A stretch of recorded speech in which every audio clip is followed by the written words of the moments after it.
18페이지 사람의 수정과 그리고 발생이라는 단어는요. 이와 때 생세포 분열의 일련 과정을 소개를 해봤습니다. 이제. 사람의 발생에 대한 내용인데요. 일단 사람의 생식기관부터 먼저 한번 따져보도록 하겠습니다. 남자의 생식기관과 여자의 생식기관. 일단 가장 먼저 소개될 것은 아무래도 정소와 난소가 되겠죠. 정소에서 하는 역할은 뭡니까 하면 결국엔 정자 생성이에요. 생세포 분열을 통해서 정자 생성하겠습니다. 그 외에도 남성 호르몬, 대표적으로 테스토스테론이 있거든요. 그거를 생산하는 곳이 정소 되겠습니다. 물론 난소 역시 난자를 생산하는 곳이 되겠고요. 여성 호르몬, 에스트로겐과 프로게스테론이라는 여성 호르몬을 만드는 곳이 바로 요 난소가 되겠습니다. 정소 위에는 부정소라는 놈이 있습니다. 이 부정소는 만들어진 정자가 성숙되는 장소가 부정소가 되겠습니다. 그 정자가 이동하는 통로는 수정관도요. 난자가 이동하는 통로 역시 수란관이라는 이름을 쓸 수 있겠습니다. 그래서 수정관을 자른다든지 수란관을 자르는 것은 이제 영구적인 빈복에 해당할 수가 있죠. 이해됐습니까? 지난번에 여러분한테 공부시켰던 것들 중에 생세포 분열이 있는데요. 예전에는 이 생세포 분열의 세포 이름들을 소개했던 시절이 있었습니다. 근데 지금은 빠졌어요. 그래서 한번 소개를 해봅시다. 남자라면 하겠습니다. 요 단계를 정원세포라는 이름을 씁니다. 요 단계는 제1정모세포가 됩니다. 제1정모세포와 감수 제1번을 통해서 만들어지면 제2정모세포가 됩니다. 감수 제2분열을 완료하면 얘를 정세포라 불러요. 이 정세포가 변태라는 과정을 거치면 정자 4마리가 되는데요. 문제는 이 정자는 아직까지는 활동성이 없습니다. 부정소에서 활동성이 부여했습니다.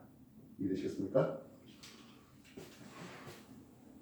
그래서 여기까지가 정소에서 일어나고 활동성이 부여하는 것은 부정소입니다. 이해됐어요? 그리고 사춘기부터 죽을 때까지 이것은 일어납니다. 정리 한번 해보실까요?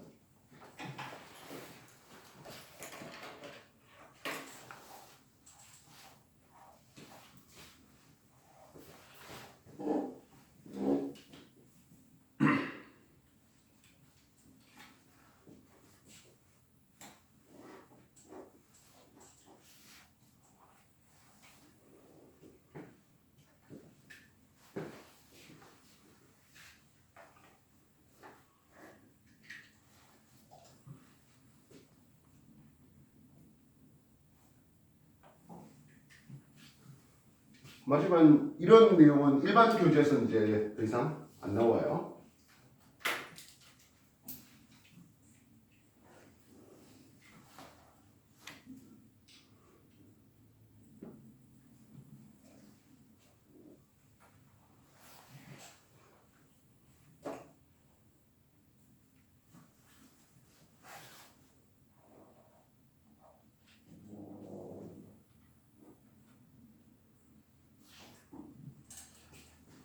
그러면 여자라면 하겠어요.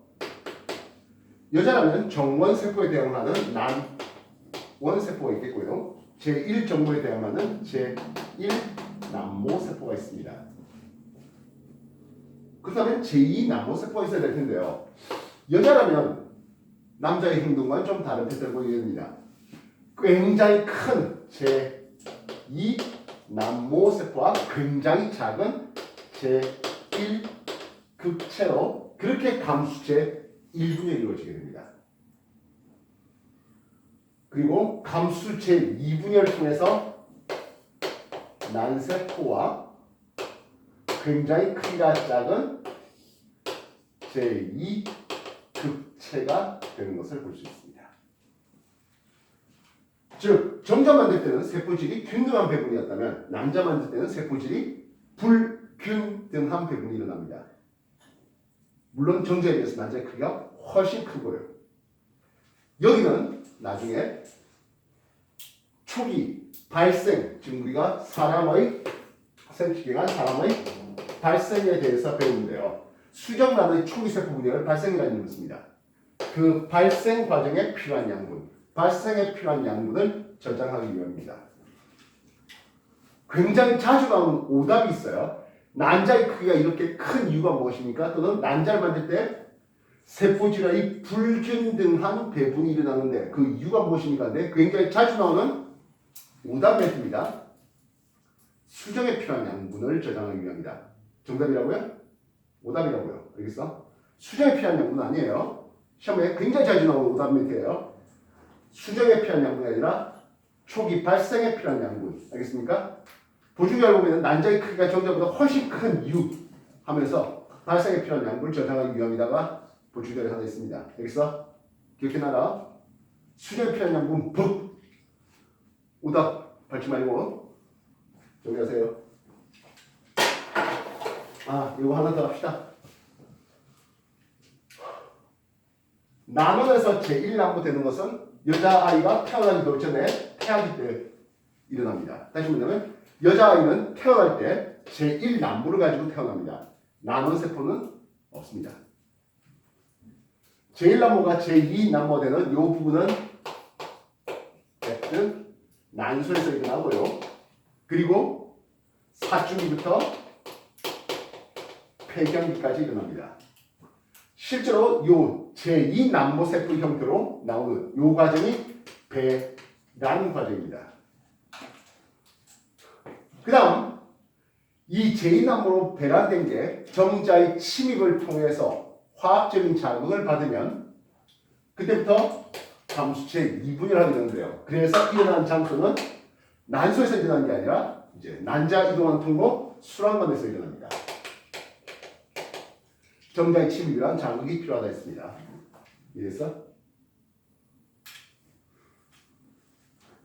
정리해 주십시오.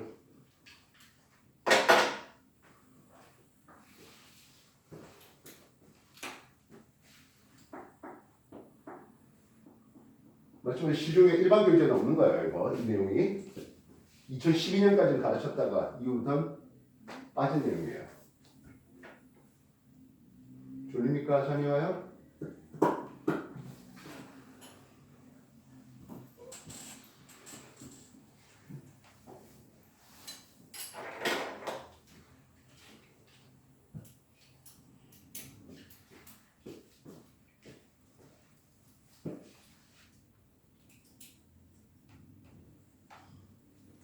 그 외 남성의 생식기관에 보면 정낭이라는 놈이 보여요. 낭자는 주머니 낭자가 되는데요. 주머니. 여러분 낭중지추 뭐 이런 말 들어봤어요? 주머니 속에 이제 옛날 해부학 기술이 부족했을 때는 여기가 정자가 저장될 것 같다라는 생각을 해줬습니다. 그런데 이건 정자의 저장이 아니라 정액을 만드는 장소예요. 그 외에 전립선, 코퍼선 모두 정액을 만드는 데 관여하는 놈들입니다. 여자 생식기관은 난소, 수란관 외에 아무래도 자궁이 필요하겠죠. 남녀 생식기관에 대한 이름들, 각 기능들에 대해서 소개되고 있습니다. 18페이지 정리해 주십시오.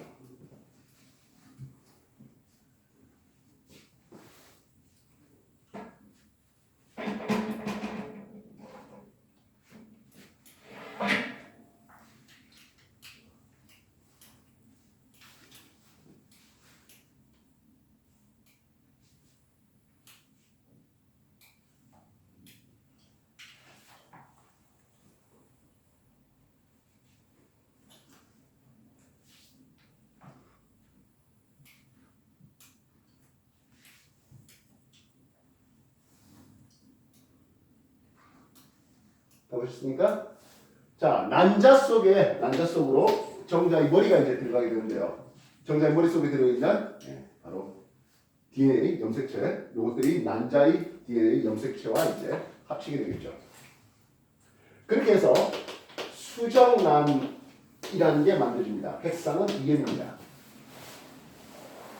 정자와 난자가 서로 조합해서 수정란이 만들어졌습니다. 수정란의 초기 세포 분열을 난할이라는 이름으로 씁니다. 이놈이 반절 쪼개지는 거죠. 실제로 이런 식으로 쪼개지는 거 아니고요. 세포 속에 뭐 이런 식으로 이제 두 개의 세포가 있게 됩니다. 이해됐습니까? 수정란이었다면 얘는 이제 미세포기라는 이름을 씁니다. 4세포기, 8세포기 등등등 해서 뽕나무 모양이라 해서 상실기. 상은 뽕나무 상자, 실은 열매 실자입니다. 상실기를 거쳐서 포배기가 되면 장후에 착상하게 되는데요. 대략 한 일주일 정도 시간 걸립니다. 난소에서 배란된 난자가 정자와 만난 뒤에 수란관에서 이동하는데 난자 자체는 이동성이 없어요. 그래서 그 수란관 속에 있는 림프의 힘을 빌어서 이동하고 포배기 때 착상하게 되면 이때부터 임신했어요 라고 얘기하게 되겠습니다. 수연의 난을 가집니다. 이 난을 가져가면 외부 영양 공급이 없습니다. 외부 영양 공급이 없다 보니까 요 배 자체의 크기는 바뀔 건 없습니다만 세포 분열함에 따라서 할구, 이걸 할구라고 합니다. 할구의 개수는 하나가 2개가 되고 4개가 되고 8개가 되고 할구의 개수는 개수로 높아지네요. 커지네요. 그러면 할구 한 개의 크기는 점점점 줄어드는 것을 볼 수 있습니다. 할구 한 개의 크기는 작작 줄어듭니다. 그러나 배 전체의 크기는 바뀔 거 없다는 거죠. 배 전체의 크기는 바뀔 거 없습니다. 과거 여러분들이 세포 분열 과정을 볼 때 분열기가 있고 G1기, S기, G2기 이런 식으로 해서 분열이 또 반복된다 했잖아요. 난할 과정에서는 G1기가 없다 했습니다. 분열기와 S기 그밖에 없네요. 그랬어요? 조금 더 오간다면 약간의 G2기는 있었겠죠. 알겠습니까? 이게 난할 과정입니다. 참고로 수연 난할 과정은 체세포 분열이에요. 요거 각각 2N이에요. 각각이 2N짜리예요. 당연히 염색체의 개수는 바뀔 거 없죠. 이해됐습니까? 배 전체의 크기나 염색체의 개수는 바뀔 거 없습니다. 체세포 분열이에요. 나는 과정은.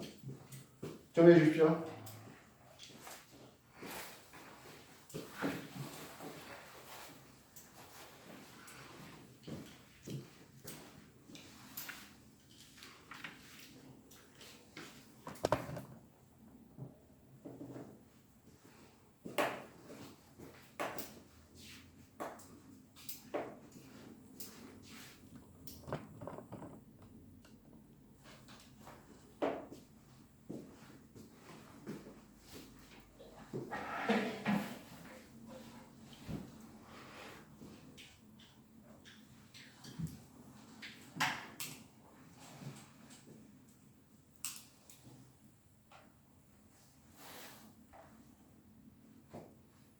포배기 상태로 착상되면서 이제 임신했다고 합니다. 이제 포배기 이후에 낭배기를 거쳐서 이제 기관이 세분화되는데요.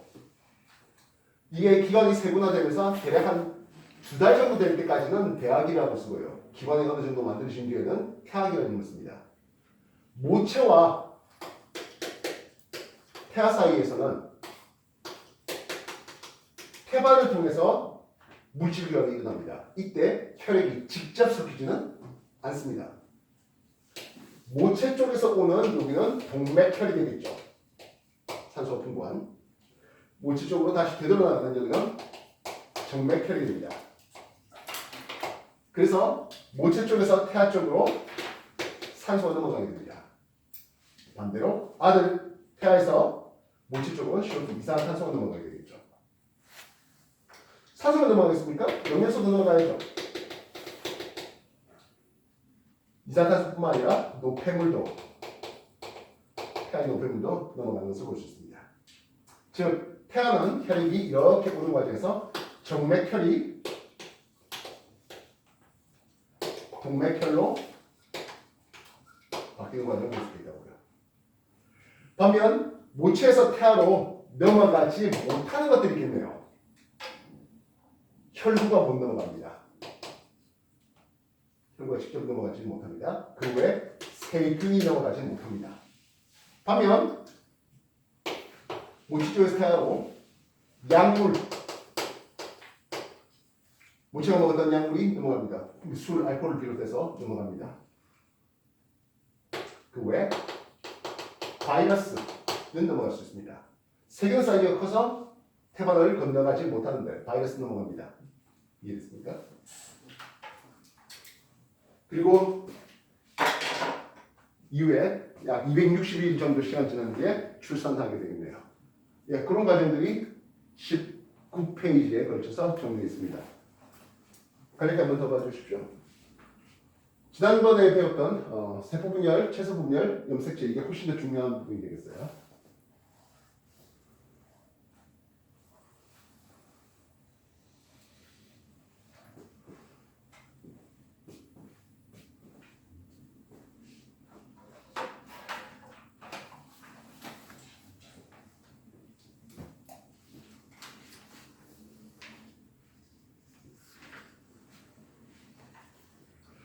자, 저번에 여러분들 공부시키면서 20페이지, 21페이지 문제 풀었죠? 맞습니까? 예. 그리고 27쪽까지는 29초까지. 29쪽까지 풀었습니까? 예. 예, 29쪽에 19번부터 이제 남아있는 문제가 있죠? 예, 29쪽에 19번, 20번, 뭐 그런 것들이 좀 남아있네요. 예, 그렇게 해서 오늘 조금씩 해갖고 33쪽까지 나머지 완성하도록 하겠습니다. 알겠습니까? 33쪽까지 완성하십시오. 시작하십시오.